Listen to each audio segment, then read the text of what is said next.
Kia ora, good evening. Christmas motoring just became more affordable this month, with petrol prices falling to a 4-year low and more price drops are expected.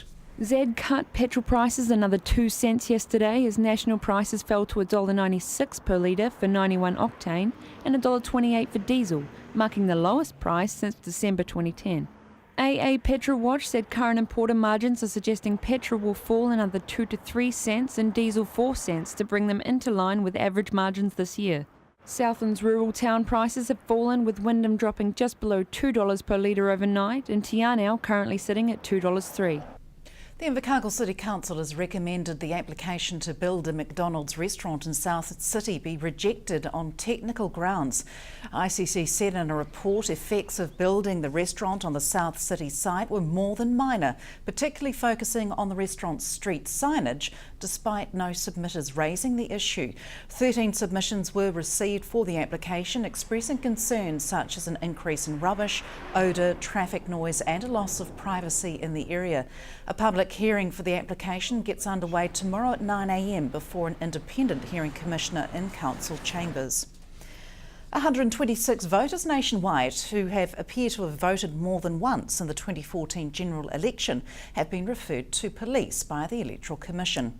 The Electoral Commission said the number of dual vote referrals had doubled since the last election, and the majority were individuals who voted in advance and then again on election day. Dual voting is an offence under Section 215 of the Electoral Act, and penalties for breaching the Act can consist of up to 2 years jail and a fine of up to $40,000. The Southern District Police said there have been no dual voting referrals made in Southland. Problem gambling is a big issue in New Zealand, and due to technology, access to gambling is becoming more prevalent. In the South, so far this year, 41 individuals have taken the proactive approach to exclude themselves from gaming venues across Invercargill and Bluff in a bid to help control their gambling addictions. Lists are provided to pub and club proprietors to support those who have taken the path to self-exclude from gaming venues. There's a support tool called multi-venue self-exclusion, in which when an individual identifies that they may have issues with their gambling, they're able to access support via the venue. But sometimes that's not appropriate, especially if you're a member of the club. It's quite a close community type of feel, and you've been a part of this group for a wee while.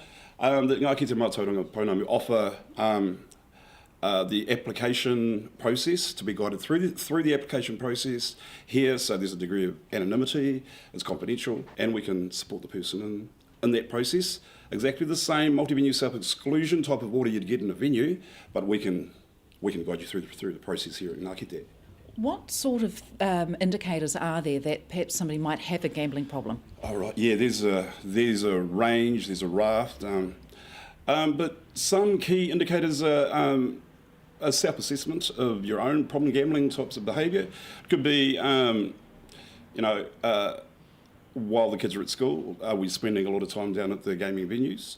Are we gambling during work hours when our priority should be here at work?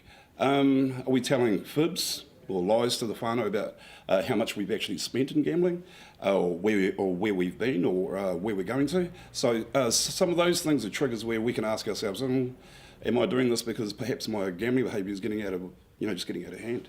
It's not just poker machines though, is it? No.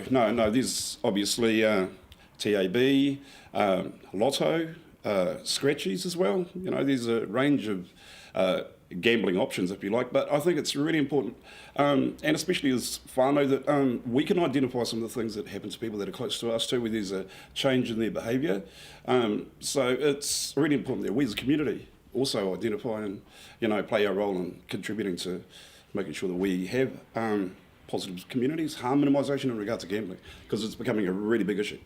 As far as if there is a family member, how would you suggest they are approached? That if somebody else in the family is concerned about their behaviour, what they're spending. Well, whānau can be really quite tricky, but we do know our whānau best. And the most important thing is, our whānau needs to know that we do love them to bits and we want what's best for them, so we're there to support. But I think it's just really careful to ensure that people understand that there are people close to them that are being affected? Do they need to have a kōrero about that? Should we have a chat? What about people who perhaps aren't doing it in a public venue, perhaps online, as an example? Well, in this technological age, I mean, that's a real issue. I believe that there are mechanisms in which, that can be monitored. The supports that we can provide here at Ngākete, if people come in, we can have a chat, we can discuss strategies, options, and certainly wrap around some support. Still to come on the bulletin, creative hands are busy at the South Museum, plus free parking for city shoppers.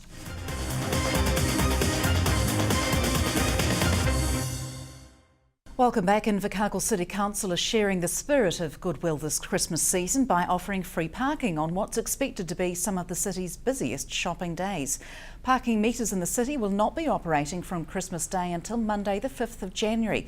Invercargill City Council Roading Manager Russell Pearson says currently meters are enforced approximately 286 days a year. The free parking being provided over the Christmas period has a revenue value of around $2,500 a day. Mr Pearson's asking drivers to respect the free parking while it's available. He says the idea is to keep shop parks turning over and it's not for people to park in them all day. Southern Institute of Technology graduates were awarded for their hard work last night at the ILT Trade Scholarship presentation. For the second year in a row, the ILT Trade Scholarships presentation saw 65 trades course graduates awarded with scholarships valued at $1,000. Trade students who reside within the ILT and ILT Foundation area, and it's really encouragement for our students to go into the trades, which is such an important thing for us to get more young people into. And what's the process in choosing the students that qualify?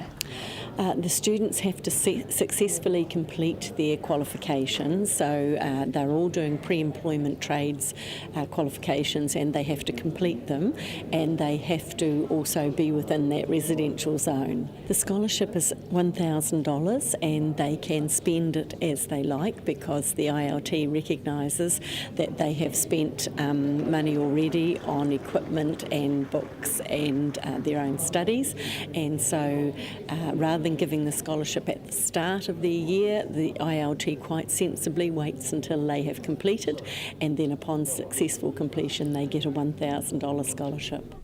The glue, glitter, paint and paper came out for Invercargill kids at the South Museum and Art Gallery today. The 5-day Christmas craft workshop started yesterday and kids of all ages have been coming along to make Christmas cards and decorations for their trees. The workshop is part of the SMAG school holiday program in conjunction with the Ministry of Education funded learning experiences outside the classroom.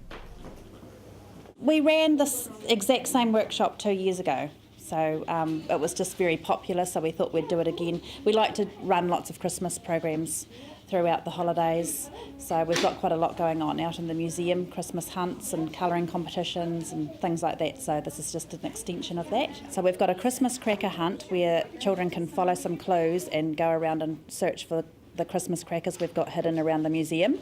We've got another museum quiz that kids can just go around and find the answers to questions. We've got a colouring competition, and there's lots of different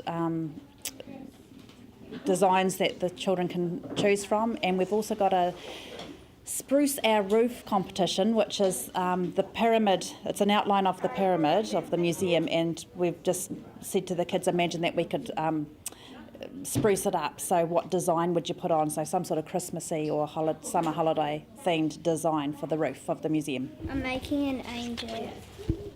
And what are you going to do with the angel after you've finished making it? I'm going to hang it on the Christmas tree. What do you like most about coming to something like this? That you just get to go crazy. I'm making Christmas cards and Christmas angels. Have you done something like this before? Yeah, I done it in 2012. And what do you think of events like this? I think it's really good to come to somewhere else and meet other people and do things that are fun as well. And tonight we've got more Christmas messages for Southland. We caught up with our local territorial soldiers, Invercargill's MP, and got some well wishes from SIT.